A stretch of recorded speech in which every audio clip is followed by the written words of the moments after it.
Boa tarde. Vamos começar mais um trabalho de nossa casa, o Núcleo Espírita Fraternidade e Amor. Essa tarde nós vamos ter a companheira Bruna Emídio nos trazendo uma reflexão sobre o que significa fé. E para iniciar nossos trabalhos, nós vamos ler uma mensagem do livro Pensamento e Vida, psicografado por Francisco Cândido Xavier e ditado pelo Espírito Emmanuel, que tem esse título, Fé. A fé é força que nasce com a própria alma, certeza instintiva na sabedoria de Deus, que é a sabedoria da própria vida. Palpita em todos os seres, vibra em todas as coisas. Mostra-se no cristal fraturado que se recompõe humilde e revela-se na árvore decepada que se refaz gradativamente, entregando-se às leis de renovação que abarcam a natureza. Todas as operações da existência se desenvolvem de algum modo sob a energia da fé. Confia o campo no vigor da primavera e cobre-se de flores. Fia-se o rio na realidade da fonte e dela não prescinde para sua caudal larga e profunda. A simples refeição é para o homem espontâneo ato de fé. Alimentando-se, confia ele nas vísceras abdominais que não vê. Todo o êxito da experiência social resulta da fé que a comunidade empenhe no respeito às determinações de ordem legal que lhe regem a vida. Utilizando-nos conscientemente de semelhante energia, é-nos possível suprimir longas curvas em nosso caminho de evolução. Para isso, seja qual for a nossa interpretação religiosa da ideia de Deus, é imprescindível acentuar em nós a confiança no bem para refletir-lhe a grandeza. Recordemos a lente e o sol. O astro do dia distribui equitativamente os recursos de que dispõe, convergindo-lhe, porém, os raios com a lente comum, dele auferimos poder mais amplo. Sustentemos o coração nas águas vivas do bem inexaurível. Procuremos a boa parte das criaturas, das coisas e dos sucessos que nos cruzam a lide cotidiana. Teremos, assim, o espelho de nossa mente voltado para o bem, incorporando-lhe os tesouros eternos e a felicidade que nasce da fé, generosa e operante, libertar-nos-á dos grilhões de todo o mal, de vez que o bem, constante e puro, terá encontrado em nós seguro refletor. Pensando nessa mensagem, pensemos na natureza, pensemos no Criador da natureza, desse cenário maravilhoso preparado para a nossa chegada. E vamos juntos agradecer ao Senhor da vida, por estarmos vivos numa vida que é eterna, infinita e não se acaba no túmulo. Num espírito que somos em aprendizado, em evolução constante, para nos aproximarmos mais e mais desse amor do Criador, que nos permite vivenciar o amor aqui na terra, de uma mãe carinhosa, de uma esposa amiga, de um marido paternal, de um irmão e de uma irmã, para sentirmos que não estamos sozinhos e ao nosso lado esse mentor amigo, esse pai, essa mãe, esse irmão amoroso que quer o nosso melhor. E a ele agradecemos também pela caminhada e pedimos que a nossa irmã Bruna nos transmita e nos reforce esse pensamento da fé, para que com fé possamos continuar a caminhada e aprendendo sempre. Que o Senhor nos abençoe, abençoe a todos que estão nos ouvindo, a todos aqueles que estamos pensando neles nesse instante, encarnados ou desencarnados, e que assim seja sempre, Senhor. Boa noite, pessoal. Tudo bom? Fico muito feliz de poder estar aqui hoje com vocês. Foi muito bom receber o convite da casa para poder fazer essa palestra. Então eu deixo aqui meu muito obrigado a essa casa que me ensinou tantas coisas e que me permite um espacinho para poder tentar devolver tudo que ela fez por mim, tudo que as pessoas nela, que estavam nela, fizeram por mim. Então, eu recebi esse convite, vai fazer algumas semanas já, e assim que eu recebi esse convite, eu já sabia praticamente qual seria o tema que eu ia falar, porque era algo que eu estava precisando no momento. A gente está vivendo aí uma pandemia, uma situação um pouco difícil, onde os nossos sentimentos acabam ficando à flor da pele, e era um tema que eu sabia que eu precisava para poder me ajudar a passar por essa situação toda. Então eu não tive muitas dúvidas na hora de escolher o tema, e eu espero que eu consiga passar para vocês a mensagem que eu tirei de tudo isso e que me ajuda a seguir, continuar seguindo em frente, com alegria, com vontade de viver a vida. Então hoje nós vamos falar sobre a perspectiva da fé. E para a gente falar da perspectiva da fé, a gente precisa entender primeiro, né, o que é a fé. Quando a gente pergunta para as pessoas, para a maioria das pessoas, vai ser uma mesma resposta que elas vão ter, que é acreditar em algo. Grande parte das pessoas vão responder que a fé é acreditar em algo, em alguma coisa. E aí, eu dei uma pesquisada e encontrei essa frase que eu acho que definia um pouco melhor do que esse conceito que a gente tem mais geral, que seria o acreditar.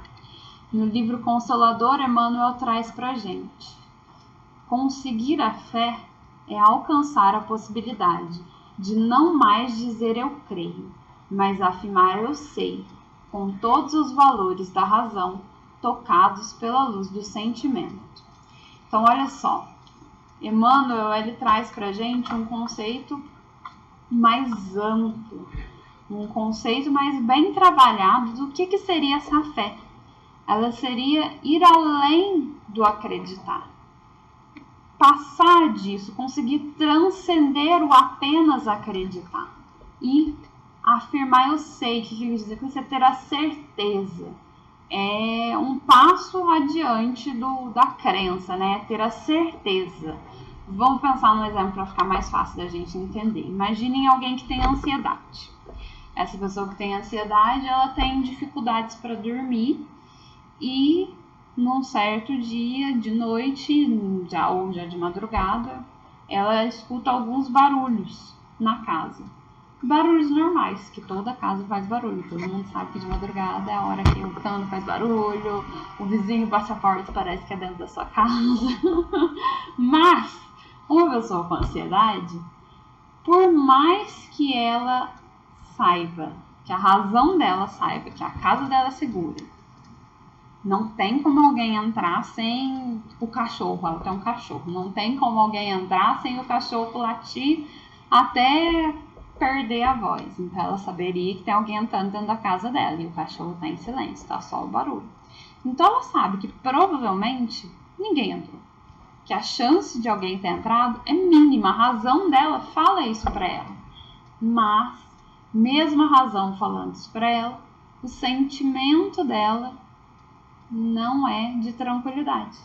Ela entra em pânico, ela sente medo e ela imagina que pode sim ter pessoas entrando na casa dela. Então olha só o que Emmanuel quis dizer.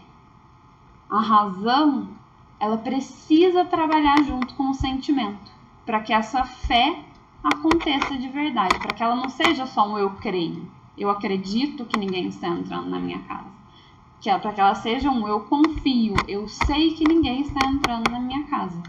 Então essa é a sutil diferença que Emmanuel coloca pra gente, que a razão, ela precisa andar junto com o sentimento, os dois precisam estar sincronizados para que essa fé aconteça. E a gente vai um pouquinho mais além com o Evangelho segundo o Espiritismo, que fala pra gente: entende-se como fé a confiança que se tem no cumprimento de uma coisa, na certeza de atingir um objetivo. Ela dá uma espécie de lucidez que faz ver pelo pensamento os fins que se tem em vista e os meios de atingi-los, de modo que quem a possui caminha, por assim dizer, com total segurança. Olha só então, o Evangelho já vem trazer uma informação mais forte para a gente ainda, que é aquela certeza inabalável, é aquela confiança plena. Quem caminha com esse tipo de fé, caminha com total segurança. E eu acho que a gente pode relembrar aqui para entender o que seria essa confiança plena. A gente pode relembrar uma passagem de Jesus, que é daquela mulher que sangrava. Tinha uma mulher que ela tinha uma enfermidade que já era crônica, já vinha há muito tempo na vida dela com essa enfermidade, ela tinha um sangramento que não parava. Ela gastou grande parte da fortuna dela procurando médico, procurando meios de tentar se curar, mas gastou a fortuna e não conseguiu se curar. Só que ela ouviu falar de Jesus, que era o grande milagreiro, o grande curador, o Messias. Então, algo acendeu nela e ela sabia que ela tinha que procurar ele para poder resolver esse problema dela. Ela conseguiu. Um dia ele estava andando no meio de uma aglomeração e ela estava lá. Ela estava tentando se aproximar dele, mas tinha muitas pessoas. E ela sabia que ela não ia conseguir, provavelmente, falar com ele. E ela nem achava que ela precisava falar com ele. Ela tinha certeza absoluta, ela confiava plenamente de que tudo que ela precisava fazer para ser curada era conseguir tocar, pelo menos de leve, em Jesus. Então ela se esgueira lá no meio da multidão, vai entrando e ela consegue tocar as vestes de Jesus. E no momento que ela toca as vestes de Jesus, ela sente o sangramento parar.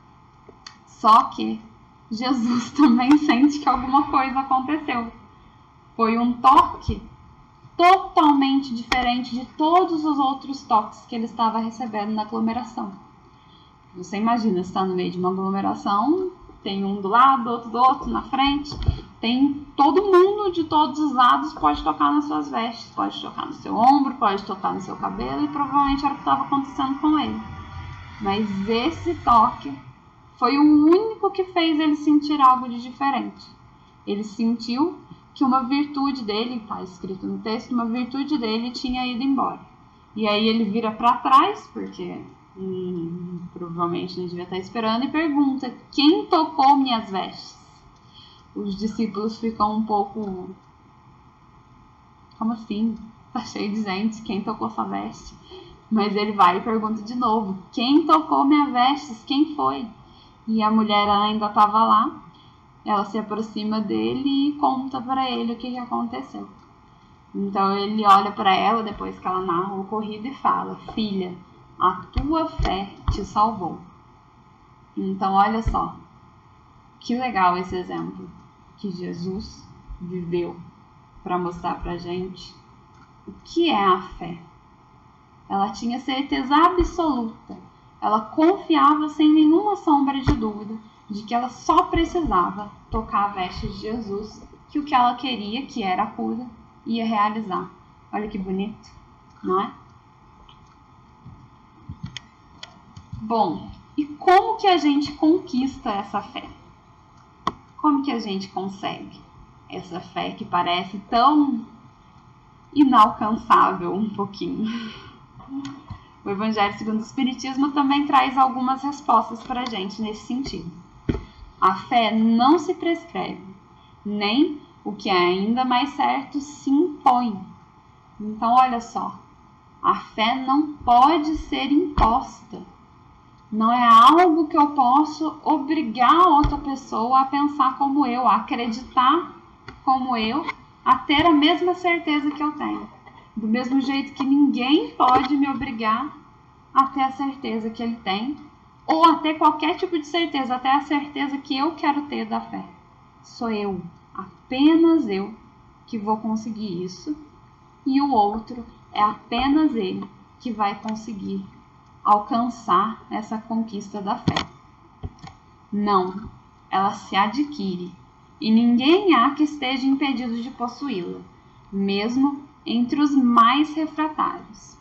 Então, olha, eles se esforçam, ela se adquire. Ela não é algo que a gente aprende, assim, de ler. Ela não é algo que a gente empresta de alguém. Ela não é algo que cai do céu no nosso colo. Ela é algo que se adquire. E para a gente adquirir, a gente precisa se esforçar. A gente precisa correr atrás. A gente precisa fazer a nossa parte. Porque se ela se adquire, então o único capaz de fazer isso sou eu mesmo. E eu parado não vou conseguir fazer. E ele completa aqui. E ninguém há que esteja impedido de possuí-la. Então, olha só. Todo mundo tem a mesma oportunidade de conquistar essa fé, essa certeza inabalável. Até aqueles que a gente julga, né? A gente adora julgar, mas até aqueles que ainda parecem aos nossos olhos materiais, ainda parecem muito, muito distantes do que a gente considera o normal do nosso planeta. Então, até os mais refratários, ele usa a palavra, até eles vão conseguir, sim, alcançar essa fé. Só que cada um no seu tempo, cada um no seu momento, cada um com seu ritmo de caminhar. Está lá no Evangelho segundo o Espiritismo. Fé espírita. Essa é a fé a qual a gente tem acesso na nossa casa. É a fé espírita. Então, vamos tentar entender o que essa fé espírita traz para a gente de embasamento. Qual que é a base dessa fé? O Livro dos Espíritos começa muito bem, na minha opinião, já dando toda a base da nossa doutrina, com a primeira pergunta que Kardec faz para os espíritos. Que é Deus? Deus é a inteligência suprema, causa primária de todas as coisas. Olha só que interessante. A base de tudo o que a fé espírita traz pra gente é o Criador, porque ele é a causa primária de todas as coisas. Tudo que veio depois, tudo que existe, tudo que a gente conhece e tudo que a gente não conhece veio dele. Ele é o Criador de tudo isso. Então essa é a nossa base da fé que a gente tem na casa espírita. Deus, então. O Livro dos Espíritos trouxe também para a gente algumas características, alguns atributos de Deus. Ele é eterno, ou seja, ele nunca teve um começo, ele sempre existiu, porque se ele tivesse tido um começo, quer dizer que alguém criou ele em algum momento, então teria outra coisa, outra força, outra energia que seria mais poderosa do que ele, e aí sim essa energia seria Deus. Então, se a gente acredita que ele é Deus e ele é o Todo-Poderoso, ele é a causa primária de todas as coisas, então um dos atributos dele é que ele é eterno. Ele é imutável, ele não está sujeito às mudanças, ele não muda, ele nunca mudou. Ele é imaterial, ele não é feito dessa matéria que a gente conhece, então, porque se ele fosse, ele seria mutável. Então, se ele é imutável, consequentemente, ele também é imaterial. Ele é único, pelo mesmo argumento do qual ele é eterno. Se ele não fosse único, teria outro Deus e ele não seria Deus, o mais poderoso de todos. Eita. Ele é onipotente, o mais poderoso, o que tem mais poder. E ele é soberanamente justo e bom. Olha só que frase gostosa de ouvir. Ele é soberanamente justo e bom, sábio. Ele não comete injustiças. Ele é sábio, ele é justo e ele é bom. Olha só. A razão, com efeito, vos diz que Deus deve possuir em grau supremo essas perfeições, porquanto, se uma lhe faltasse ou não fosse infinita, já ele não seria superior a tudo. Não seria, por conseguinte, Deus, que foi o que a gente falou até aqui de todos os atributos dele. Ele possui todos eles no grau supremo de perfeição. Para estar acima de todas as coisas, Deus tem que se achar isento de qualquer vicissitude e de qualquer das imperfeições que a imaginação possa conceber. Então Deus não é aquele ser ao qual a gente atribui as nossas próprias características. Deus não é mau, Deus não é vingativo, Deus não é impiedoso. Não. Se nem as nossas virtudes, as virtudes que a gente conhece, conseguem descrever quem é Deus, os nossos defeitos que a gente conhece não passam ali nem perto. Então a gente pode concluir que se Deus é perfeito, então perfeita é a sua obra, não é mesmo? E aí, depois de tudo isso que a gente pensou junto aqui, que a gente compreendeu, eu mostro para vocês essa imagem.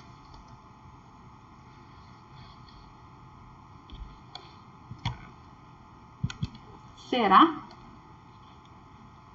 Será que perfeita é a nossa obra? É a obra dele?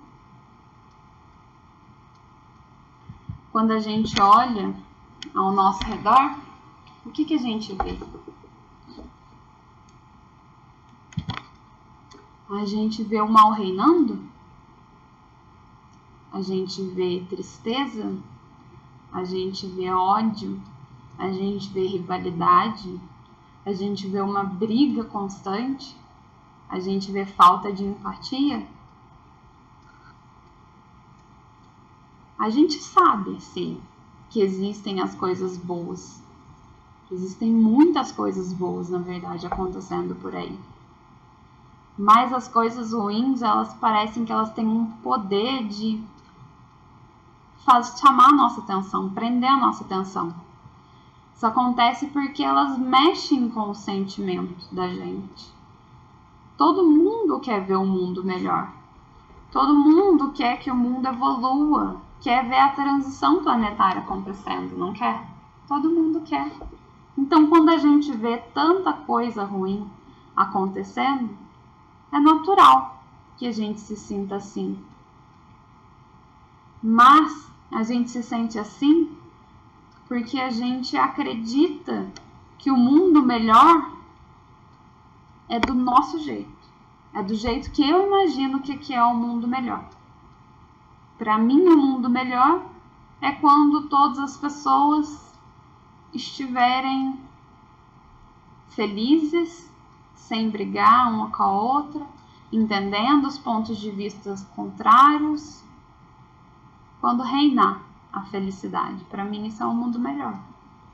Mas eu, Bruna, que tenho uma visão apenas dessa vida material, que dura no máximo 100 anos, será que eu tenho conhecimento suficiente para dizer que esse é o melhor para a gente? Nesse momento? Que isso é o que a gente precisa agora? Será? E aí, esse sentimento que a gente tem, muitas vezes faz a gente se perguntar: será que Deus é justo? como diz o livro dos Espíritos, que ele é soberanamente justo e bom? Será? Por que tem tantas coisas ruins acontecendo se Deus é justo? Existe uma coisa que se chama justiça divina. E que eu vou trazer um pedacinho do Evangelho para a gente entender melhor. Se é soberanamente bom e justo, não pode agir caprichosamente, nem com parcialidade. Logo, as vicissitudes da vida derivam de uma causa. E, pois que Deus é justo, justa há de ser essa causa. Então, olha só, se a gente acredita que Deus é bom, se a gente acredita de verdade que Deus é bom, que Deus é justo e que Deus é sábio, que Ele é perfeito, então Deus não comete injustiças. Não é mesmo? Então, por que tem tantas injustiças acontecendo no nosso planeta? Por quê? Essas aflições são comuns ao mundo de expiações e de provas, onde ainda é muito alto o índice de imperfeição moral. Então, olha só, a doutrina explica pra gente que a gente vive no mundo de provas e expiações, que é onde os espíritos reencarnam, porque eles ainda são muito imperfeitos e eles precisam passar por diversas situações para evoluir. Eles precisam aprender, eles precisam resgatar, nós, né, falando eles, mas é nós. A gente está aqui porque a gente precisa resgatar os nossos erros. Justa há de ser essa causa, foi o que a gente falou no slide anterior. Então, tudo que está acontecendo, todas as situações ruins que a gente vê acontecendo, acontecem por uma justa causa. Porque todas as pessoas, porque a gente, principalmente, as situações ruins que acontecem com a gente precisa delas para evoluir ainda. E aí a gente se pergunta de novo, por que a gente não podia evoluir com coisas boas, então? Jesus não veio aqui e falou pra gente que o amor é o caminho? Por que a gente não pode evoluir pelo amor? Por que precisa ter tanta coisa triste, tanta coisa sofrida, tanta dureza para que a gente consiga evoluir? Não é? Kardec pensa nisso também. E ele perguntou para os espíritos: todos os espíritos passam pela fieira do mal para chegar ao bem? Ou seja, todos os espíritos precisam passar pelo sofrimento, precisam sentir a dor estando na fieira do mal, para depois chegar no amor? E aí eles falam: pela fieira do mal, não, pela fieira da ignorância. Olha só que conceito interessante. A maldade, então, na verdade, ela é a ignorância do bem. Ela não é a falta do bem. Ela é a ignorância. A gente acredita que Deus criou todo mundo simples e ignorante. E todo mundo com uma centelha divina dentro de si. Então todo mundo tem essa intuição de Deus, todo mundo tem essa intuição de qual é o melhor caminho, mas a gente ignora tudo isso no começo. A gente não entende o que isso significa.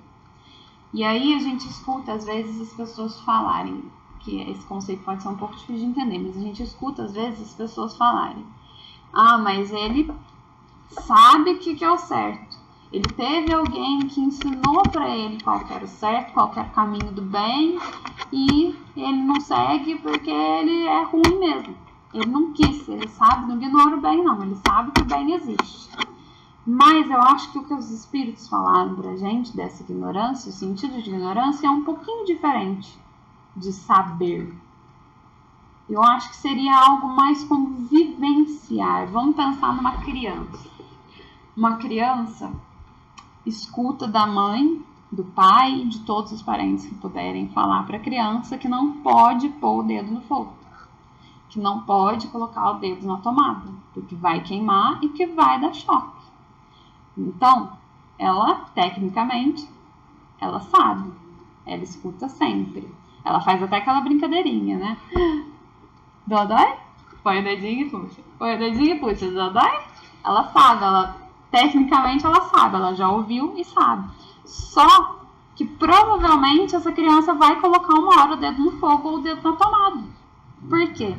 Porque ela não vivenciou aquela situação ainda. Ela não sentiu o que acontece ali naquela situação ainda. Ela ainda não compreendeu que o fogo queima.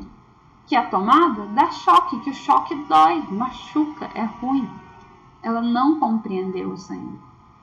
Então, eu acho que é desse tipo de ignorância que eles falavam pra gente. A gente mesmo, se a gente for pensar na gente, a gente ainda não compreendeu direito o que é o bem. A gente ainda não conseguiu vencer todos os nossos defeitos. A gente ainda não conseguiu se livrar de todos os nossos vícios. Então a gente também não entendeu ainda o que é o bem, ainda não vivenciou o que é o bem para poder escolher. A gente sabe muito bem qual é o melhor caminho.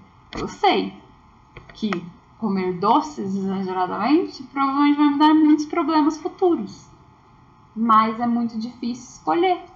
É muito mais fácil sentar, olhar o doce e não ter que resistir a ele ali do meu lado me chamando para comer ele.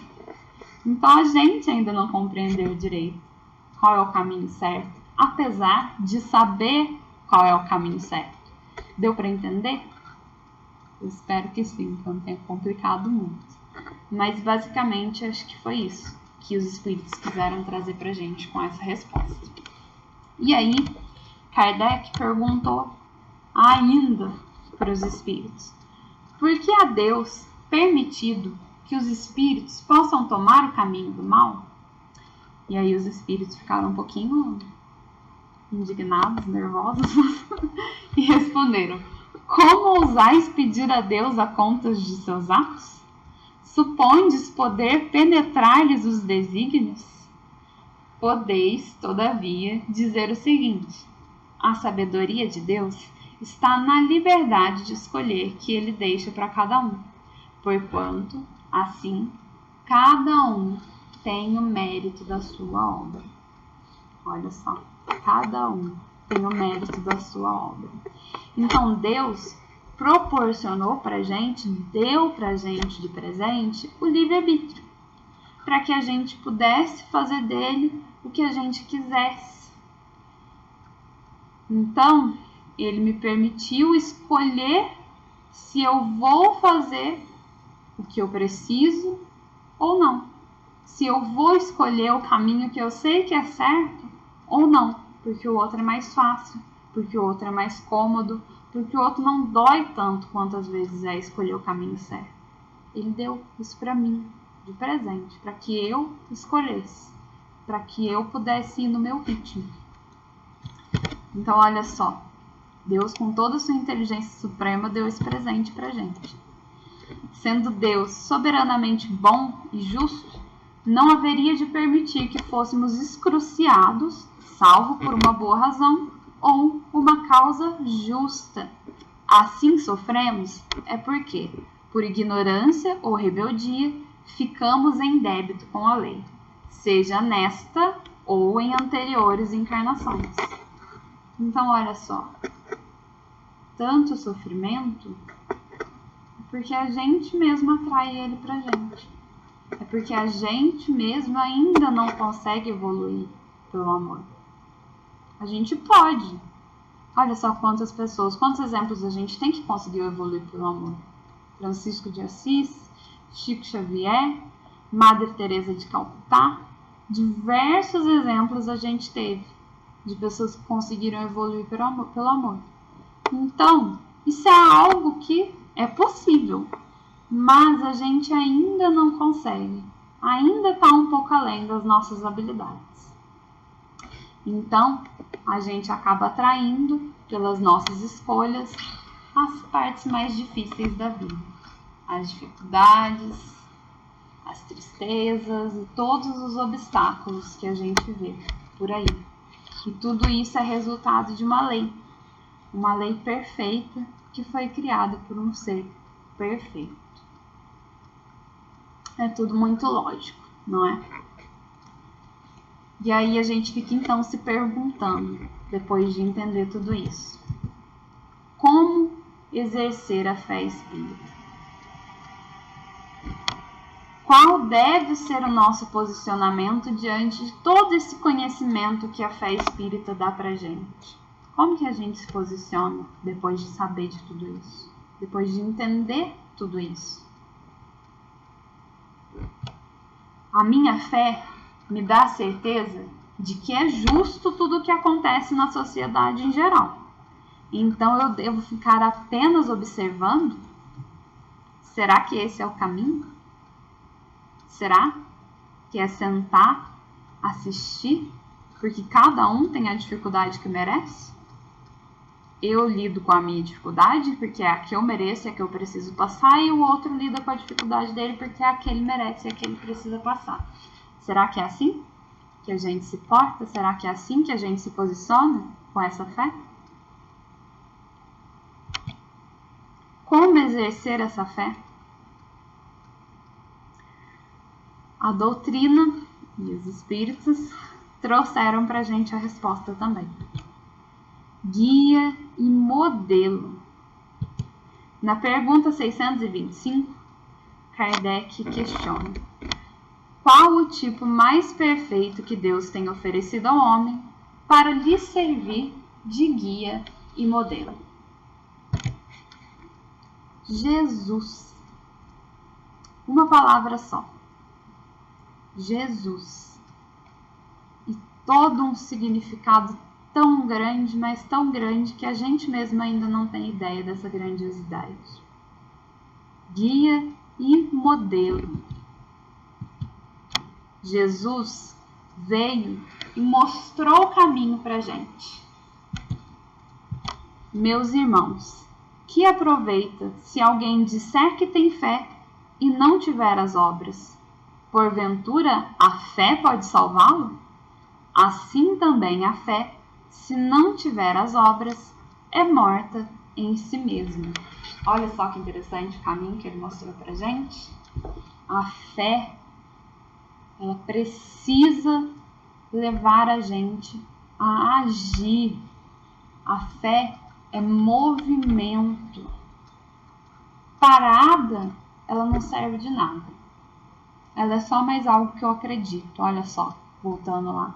Ela precisa estar junto com o sentimento. Ela precisa inspirar o meu sentimento. E não é o meu sentimento ruim. Ela precisa inspirar o meu bom sentimento. Ela precisa me levar a agir. Ela precisa me fazer querer praticar a caridade, praticar o amor ao próximo, praticar o cuidado com todos os que estão ao meu redor. Ela me leva a esse movimento. Caso contrário, ela é uma fé morta. E Jesus, além de tudo isso, ele foi exemplo. Olha só. Segundo João, o evangelista, Cristo foi o verbo, ou seja, a ação. Cristo foi a ação. Olha só. Ele veio para falar. Sim, ele veio para falar para a gente sobre o amor, sobre a caridade, sobre o reino de Deus. Ele veio para falar tudo isso, mas muito mais do que falar. Ele praticou tudo isso. Ele deu inúmeros exemplos de todas as coisas que ele falou. Tudo que ele falou, ele foi exemplo. O mestre, cuja missão foi trazer a compreensão do amor universal, como amar, transformou a sua existência carnal na ação do verbo amar. E ele não parava.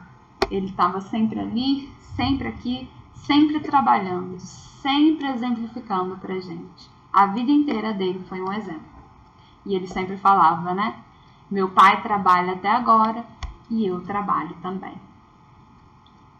E aí, a gente chega finalmente no ponto que eu queria chegar desde o começo da palestra. A perspectiva da fé raciocinada. Qual é a perspectiva que essa fé que a doutrina espírita trouxe pra gente tem que dar? Qual é a perspectiva que a gente tem que ter com ela? E aí eu tirei um pedacinho de um artigo publicado no Reformador que eu acho que exprime bem o que a gente precisa fazer. Nunca, como nos tempos atuais, houve tanta necessidade do Evangelho redivivo ao espírito sedento de consolo e de esclarecimento, que possa oferecer-lhe paz e serenidade, bom senso e discernimento, para não perder a direção do bem, deixando-se envolver pelas ilusões passageiras do mal. Então, olha só que perspectiva diferente que essa fé dá pra gente. Daquele olhar que a gente teve lá atrás de tristeza, aquele olhar de desapontamento com todas essas coisas ruins que estão acontecendo à nossa volta. A gente precisa aprender a modificar esse olhar e enxergar a oportunidade de praticar, de exemplificar tudo que Jesus foi, de ajudar o nosso próximo, de estar ali disponível para quem precisa. E não é só querendo falar, mostrando o que é que eu acredito, a minha verdade é esse o caminho que você precisa seguir, mas exemplificando, fazendo, mostrando. Isso foi a maior coisa que Jesus pôde fazer pra gente. Se ele tivesse só vindo e falado, talvez a gente não lembrasse dele 2000 anos depois. Ele veio, falou e exemplificou. Então, olha só, a gente precisa mudar o nosso olhar sobre a situação atual do nosso planeta. Indignação, cólera, tristeza são sentimentos e reações naturais do nosso estágio evolutivo. Então, quando a gente olha tudo isso, é normal, acontece, a gente vai sentir tristeza, a gente vai se indignar com algumas coisas que acontecem e a gente vai se dominar por sentimentos ruins de vez em quando. Isso é normal, acontece, a gente ainda não é perfeito. E a gente não pode e nem deve se culpar por esse sentimento. Mas a gente pode decidir o que a gente vai fazer com eles. A gente vai deixar esse sentimento paralisar a gente?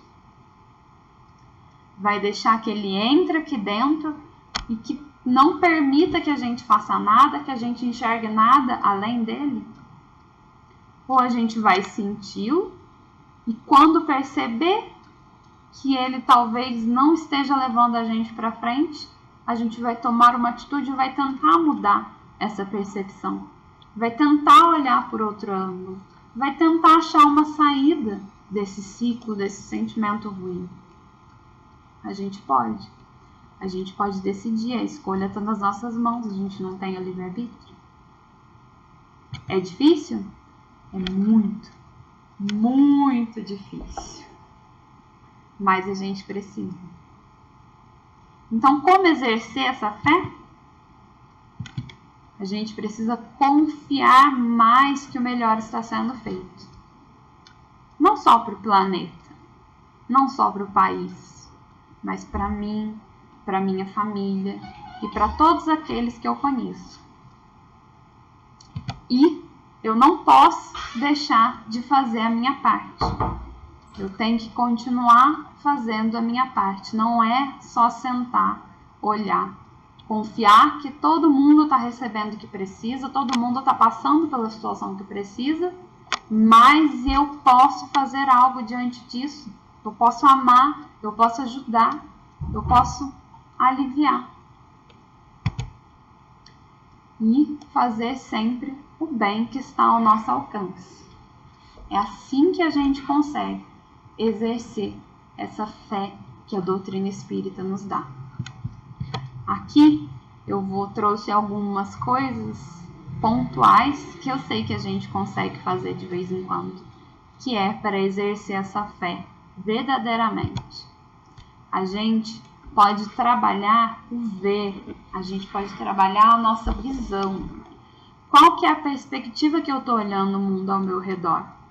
Qual que é a perspectiva que eu estou olhando as pessoas ao meu redor? Eu procuro os defeitos ou eu olho as qualidades?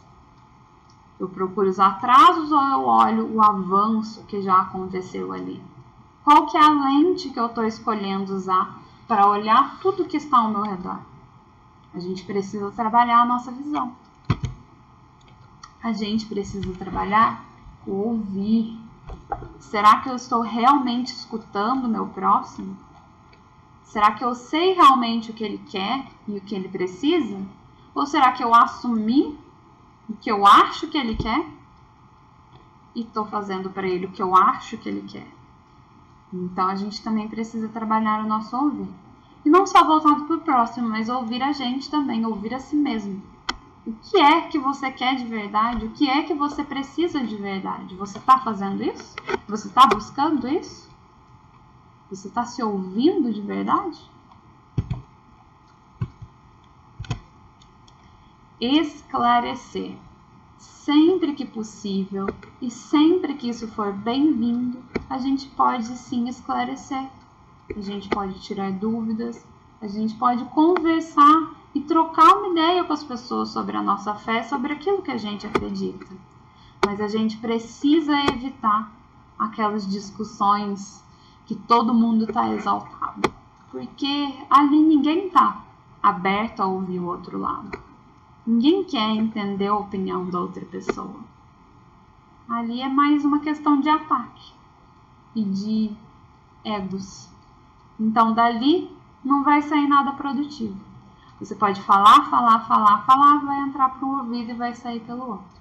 Então, vamos evitar esse tipo de momento para poder colocar as nossas opiniões, porque elas serão vazias, elas não vão ter sentido nenhum nesse momento. E vamos procurar os bons momentos, os de conversa, os de perguntas que a gente recebe para aproveitá-los e poder esclarecer também, sempre que a gente puder. Orientar. Quantas pessoas estão precisando só de um conselho, de mais nada, de uma ajuda para entender melhor o problema que elas estão passando, a situação, para encontrar uma solução para algo. Então a gente também pode orientar. Aliviar. E esse aliviar, ele pode ser tanto físico quanto imaterial. Pode ser físico ou não. Ou seja, se eu tenho a possibilidade de aliviar a dor ou sofrimento de alguém, por que eu não faço? E se fosse comigo?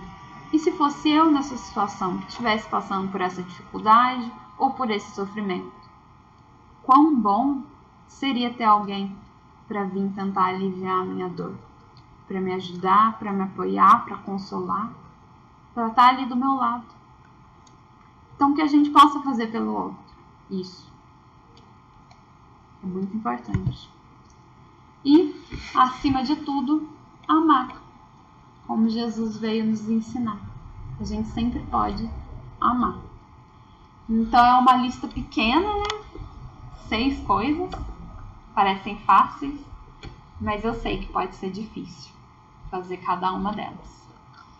Então, para a gente fechar a nossa palestra, eu vou passar para vocês um vídeo que todas as vezes que eu estou me sentindo desanimada, para baixo, e que eu preciso fazer algo, eu sei que eu preciso sair dessa sensação, desse sentimento, eu preciso me movimentar, eu assisto esse vídeo. E ele funciona na maior parte das vezes, ele é muito bom. Então eu espero que vocês possam aproveitar ele também.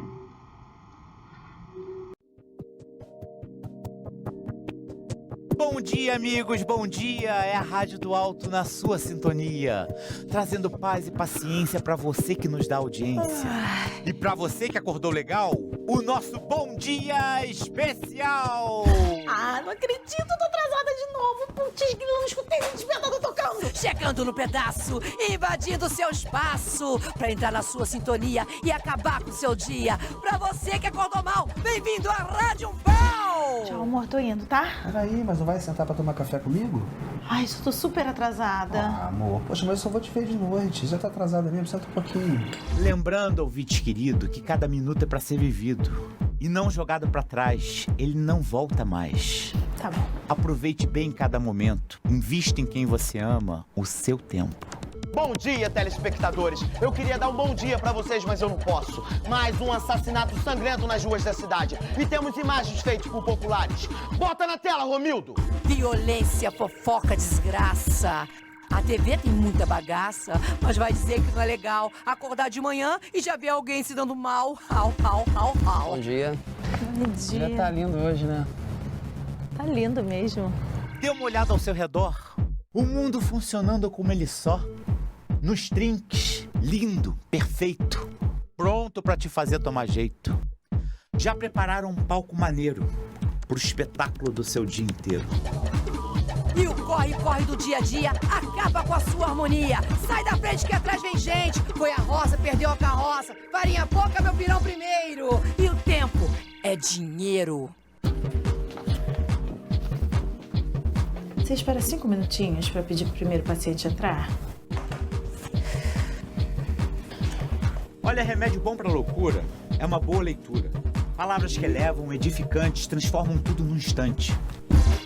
Minha filha, você não vai começar a atender não? São 8 horas da manhã. Olha só, passou só 5 minutos do seu horário. Minha filha, 8 e 5 não são 8 horas. Eu marquei uma consulta. Você espera eu te chamar, eu mandei você entrar por acaso? Mas quem aguenta o outro, minha gente? Povo chato, impertinente, me enche o saco, são irritantes. A raiva também muda tudo no instante.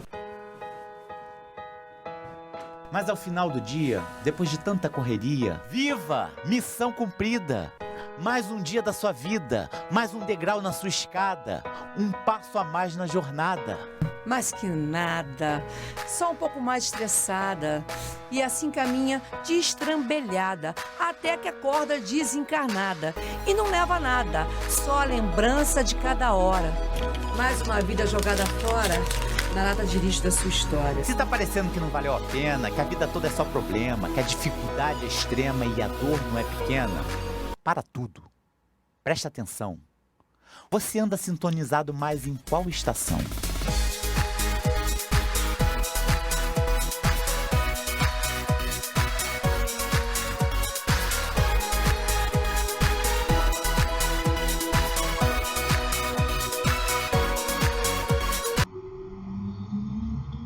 Bom, espero que todo mundo consiga, depois de tudo isso que a gente refletiu hoje, consiga pelo menos tentar começar a alinhar a razão com o sentimento, para poder exercer a fé que a doutrina espírita nos dá da melhor maneira possível, para poder aproveitar essa perspectiva que essa fé nos proporciona. Muito obrigada a todo mundo que assistiu até o final. Eu sei que ela foi um pouquinho longa.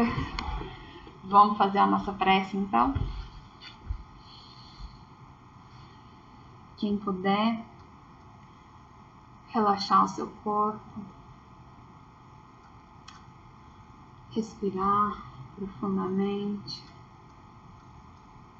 concentrar o pensamento, tirar os problemas da cabeça, para agradecer nesse momento ao Pai por ter mandado essa doutrina consoladora para a gente, essa perspectiva maravilhosa sobre como a vida funciona, sobre o nosso papel diante da vida, que a gente consiga fazer o nosso melhor diante de tanto conhecimento, sem se esquecer que fazer é uma ação, requer movimento, precisa que a gente saia da inércia. Parado, eu não vou para lugar nenhum. Então que o Senhor seja a minha força para continuar me movimentando todos os dias em direção ao bem maior, em direção ao caminho que Jesus trouxe para a gente. Muito obrigada, meu Pai, por nunca me abandonar, por sempre estar conosco. Que assim seja hoje e sempre. Graças a Deus.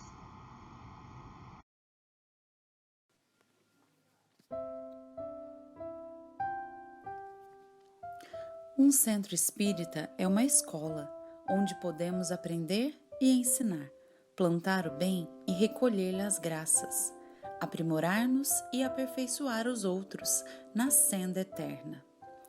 O Núcleo Espírita Fraternidade e Amor foi fundado em 1994 com o objetivo de acolher e evangelizar os irmãos de ambos os planos. Passou por 3 locais diferentes, até se instalar na Avenida José Santana Rodrigues, no bairro São Vicente, onde se mantém até hoje. Com uma história cheia de voluntários e muita boa vontade, hoje tem disponível atividades em quase todos os dias da semana.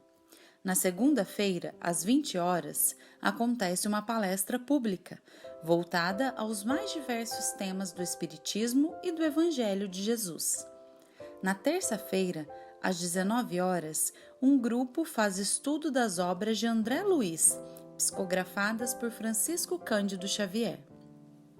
Na quarta-feira, às 19h30, temos a Reforma Íntima, um dia de conversas e trocas, voltadas à transformação moral de cada um, onde nós vamos aos poucos modificando hábitos prejudiciais e plantando bons sentimentos. Na quinta-feira, às 19 horas, ocorre o estudo das obras básicas da doutrina espírita. No sábado, às 15 horas, são realizados 2 eventos simultâneos. A aula da Escola Espírita de Evangelização Infantil, Irmão Luiz Cláudio de Oliveira, para crianças de 3 a 14 anos, e uma palestra do Evangelho para os pais e frequentadores da casa. Ainda no sábado, às 16 horas e 45 minutos, começa o estudo da Mocidade Fonte Viva, composta por jovens a partir de 15 anos que estudam e debatem sobre a doutrina e o Evangelho de Jesus. Todos os anos, no mês de setembro, a Mocidade comemora seu aniversário com a realização de um encontro de jovens, o EMEI, Encontro de Mocidades Espíritas em Itajubá, desde 2007. Esse encontro reúne jovens da região do sul de Minas para estudar e aprender sobre a doutrina espírita. No período do Carnaval, a coordenação da Mocidade, em parceria com outras coordenações da região, realiza o EMEC, Encontro de Mocidades Espíritas no Carnaval, oferecendo aos jovens a oportunidade de saírem das festas de rua e se reunirem para falar sobre Jesus e o Espiritismo. A casa também contribui com o ENEC, Encontro Espírita no Carnaval, onde os adultos se encontram por um final de semana para estudar a doutrina. O NEFA realiza diversas outras atividades, como atendimento fraterno, fluidoterapia, reuniões mediúnicas, assistência social, orientações e cestas básicas para famílias carentes, apoio às casas espíritas vizinhas com intercâmbio de palestras, entre muitas outras atividades. Somos um núcleo de estudo, de fraternidade, de oração e de trabalho, sempre prontos a receber, acolher e evangelizar a todos que procurem o nosso auxílio. Já nos disse Jesus: porque onde estiverem 2 ou 3 reunidos em meu nome, ali estou no meio deles.